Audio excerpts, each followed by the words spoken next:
Your tendency to veer off course stems from an effort to accelerate, but the true remedy is to decelerate. This has nothing to do with meditation. We will leverage purposeful friction to create genuine forward movement and give you a greater sense of command. It's a method that's effective when you're feeling unfocused and can't find your flow, not some fleeting productivity trick. We're going to begin with a straightforward test that will reveal how much attention you can get back in less than 120 seconds. Initiate change by building new brain connections. The irony is, you don't reconfigure your brain with intricate challenges. The most potent instrument is readily available to you. It's your other hand. Consider a basic routine like cleaning your teeth.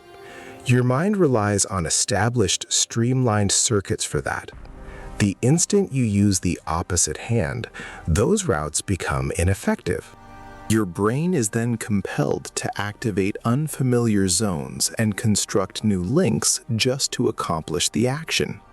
That fumbling, strange sensation is no indication that you're making a mistake. It is the tangible experience of neuroplasticity. That's what your mind forging new circuits physically feels like. So, how does this minor adjustment help when you feel unfocused or struggle to find a groove? It's a tiny act of defiance against your own inflexible routines. This small bodily action demonstrates to your nervous system that alternative methods of functioning are achievable. You aren't just adapting to your non-dominant hand, you're instructing your physical self that the sensation of being immobile is transient and adaptable. This minor shift generates forward drive for more significant transformations. Begin this evening.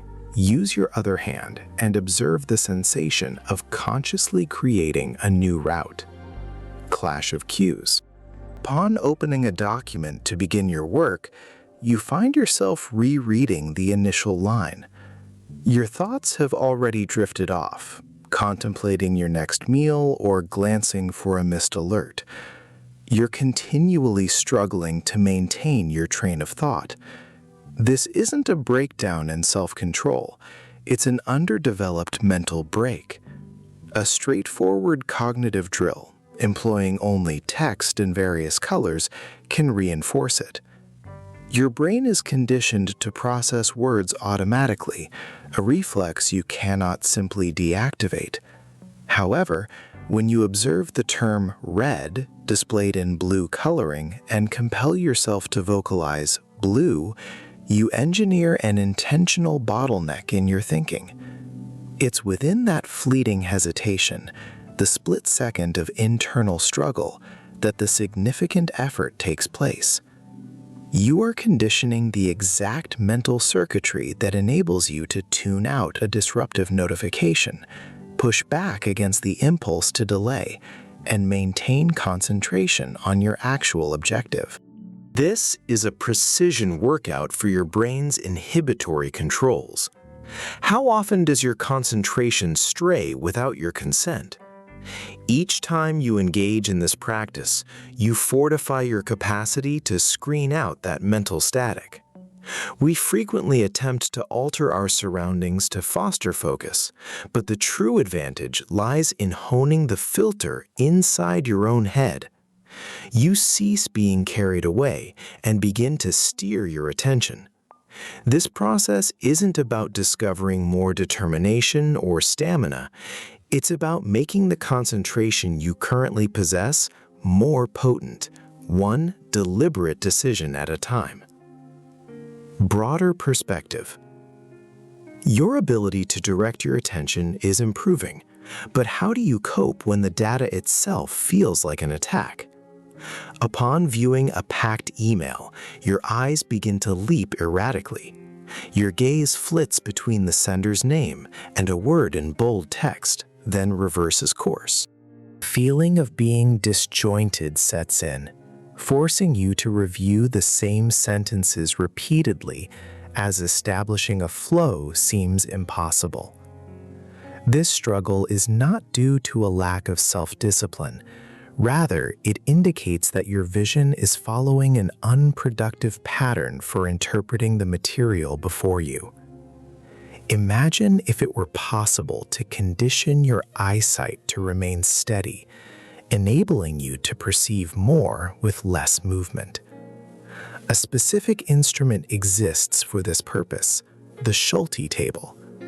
It's a straightforward grid containing numbers arranged in a random order. The challenge involves locating each number consecutively from 1 through 25, all while maintaining your gaze on the grid's central point and relying solely on your peripheral sight. Initially, the objective is not quickness, but composure. This practice compels you to stop the chaotic, step-by-step scanning you're used to. Instead of a constricted beam of light that hops between points, your mind learns to use a broad, surrounding illumination that takes in several elements simultaneously. The effort isn't about trying harder, it's about re-engineering the entire visual process for greater efficiency. Quantifiable improvements are a direct outcome. This type of conditioning can expand your visual attention span by as much as 47%, while boosting reading velocity by 28 to 35%. However, the most profound transformation occurs beyond your eyesight. When you confront that same busy screen, the feeling of being inundated begins to fade. With a stable gaze, you take in the entire image, discerning its framework and key points simultaneously. Instead of battling the data, you begin to perceive a clear path forward. This is the method for generating forward motion in the midst of disorder. Unify your brain to build momentum. The hidden truth. We often believe that finding our groove is similar to riding a current, a passive condition we must patiently anticipate. The reality, however, is that it's much closer to calibrating an instrument, a deliberate action you can take whenever you feel disorganized and unable to gain traction. A straightforward principle known as manual synchronization provides the key. This process entails having your hands collaborate on a complicated action, such as creating two separate hand signals and then inverting them in the same instant. Because the left side of your brain manages the right hand and the right side directs the left, executing this switch at the exact same moment compels them to communicate with great intensity over the neural bridge linking the two hemispheres. Poor communication between your brain's two halves is often the source of that out-of-sync sensation, where details get missed. This tangible exercise is what compels them to synchronize. Any awkwardness you experience is not a sign of defeat. It's the physical feeling of your brain forging a more robust and effective connection. This represents a desirable difficulty, an activity that seems challenging yet directly enhances the entire system. You aren't merely engaging in a manual puzzle. You are executing a diagnostic and restoration protocol on your mind, reinforcing the link that enables you to cease feeling unfocused and begin generating forward motion. Genuine brain training versus compulsion loops. You pick up your phone for a game meant to boost your brain power, only to find yourself 1 hour later feeling unfocused, with nothing accomplished. This isn't a failure on your part, it's a trap you've fallen into. An entire industry has been established to promote what it labels brain games, yet a great many are nothing more than dopamine traps. They operate on a compulsion loop taken directly from slot machines, a basic action, an erratic reward, and the powerful desire to do it again. That brief dopamine rush can feel like you're achieving something, but it constructs no durable cognitive strength. It's the cognitive parallel to junk food. It keeps your fingers moving, but prevents you from finding a meaningful flow. So how can you tell the difference between a genuine mental exercise and a hollow diversion? Contrast this with a session of chess or Sudoku. These represent true brain games. They provide no easy rewards. Instead, they compel you to engage your executive functions, foreseeing long-term outcomes, managing your resources, and adjusting your approach. This is the desirable difficulty we have been exploring. It feels tough because it is tough. That struggle is precisely the goal. The scientific studies are conclusive. This is the sole category of game that has been proven to yield quantifiable cognitive improvements in abilities like working memory and flexibility. One route depletes your concentration and leaves you stuck in a loop. The other constructs the mental framework needed for real advancement. The choice is not about which game to select. It's about determining if you'll merely spend your time or actively invest it. Calibrating your inner compass. The unconventional truth. The secret to enhanced recall isn't to perceive with greater clarity. It's to perceive less. A substantial portion of your mental resources is devoted to interpreting visual input. If you ever feel unfocused or struggle with remembering specifics, it's a sign your main information channel is inundated. So, what's the method for bolstering your recollection when your primary source of data is overwhelmed? You sever the connection. This is achieved by deliberately obscuring your vision. This isn't a parlor game. It's a reset for your nervous system. When you undertake a routine action while blindfolded, such as moving through your own home, you compel your mind to silence the static from the absent visual information. This initiates a mechanism that heightens your alternative senses, your sense of touch, your hearing, and proprioception, your body's innate awareness of its own placement. You aren't merely guessing the location of the furniture.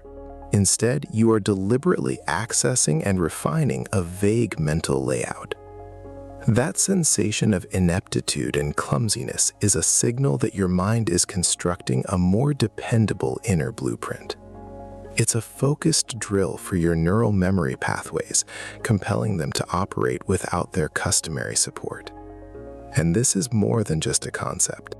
Research into proprioceptive training, which creates this very dependence on the body's internal faculties, demonstrates it can boost the capacity of working memory by up to 50%. The application goes far beyond recalling where you left your keys. That feeling of details getting lost is frequently a symptom of an inner blueprint that has become indistinct. By deliberately blocking your sight, you are not engaging in play. You are executing a specific drill intended to bring that blueprint into focus, allowing you to proceed with greater command. Upgrading your cognitive throughput. You've silenced your device and closed your browser tabs, so why does a sense of fragmentation persist? The issue isn't solely what's in your environment. It concerns your internal processing power. Your cognitive RAM is completely occupied, and when it reaches that state, any fresh thought displaces another. You're unable to find a groove because your mental throughput is at its limit. Previously, we presented the Schulte table as a method for improving the efficiency of your eye movements. That, however, is just a fraction of the full picture. Its more profound function is to serve as a rigorous training regimen for your mind's complete attention network. The activity requires you to keep a specific target, let's say the numeral 7, in your working memory while you concurrently sweep across a broad array of other numerals and consciously suppress them. You are doing more than just locating numerals. You're conditioning your brain to handle several cognitive functions in parallel without losing sight of your main objective. This is more than a simple concept. Evidence from EEG scans validates that using a Schulte table activates visual search, working memory, and other executive functions simultaneously. Herein lies the distinction between erecting a taller barrier to fend off noise and upgrading your internal processor so that the noise becomes insignificant. You cease being vulnerable to interruptions and become fortified against them. Instead of just tidying your workspace, you are enlarging the workspace itself. This is the way you stop losing momentum and develop the horsepower to press onward. Constructing a resilient mind. You have engaged with the drills we've gone over, using your less dominant hand, the color-word interference task, and the Schulte grid. But consider this. Could excelling at a single one of these be the exact element impeding your progress? The ultimate approach involves a shift. You cease being the worker and step into the role of the designer. It's a common pitfall to get quick at a game like Sudoku or to perfect one specific mental challenge, then confuse that specialized ability with an overall enhancement of your concentration. What you've constructed isn't a versatile intellect. It's a single, sturdy barrier where a complete dwelling ought to stand. This transition requires you to move beyond passively consuming off-the-shelf applications and mental exercises, instead becoming the proactive creator of your own regimen. This is all founded on a principle known as the interleaving effect. Studies demonstrate that blending your training across multiple associated abilities is significantly more potent than perfecting them sequentially. When you simply perform one activity repeatedly, your brain shifts into an automatic mode. By alternating between various kinds of challenges, however, you compel your mind to work harder. It must continuously access and dismiss different cognitive schematics, a process that develops adaptable, practical power instead of just a siloed talent. So, what is the architect's function? To engineer a mental sequence. As an illustration, you might begin by using the Schulte grid for 2 minutes to activate your visual processing. Following that, you would instantly pivot to the hand coordination drill for 1 minute to harmonize your cerebral hemispheres, concluding with a final minute on the color word text to hone your executive control. You're doing more than just engaging in games. You are constructing the very cognitive framework you will inhabit. While every drill is an instrument on its own, the true power lies in their synthesis. The specific regimen you create is what forges a genuinely adaptable intellect. This is the path to ending that feeling of being unfocused, allowing you to progress with authentic command.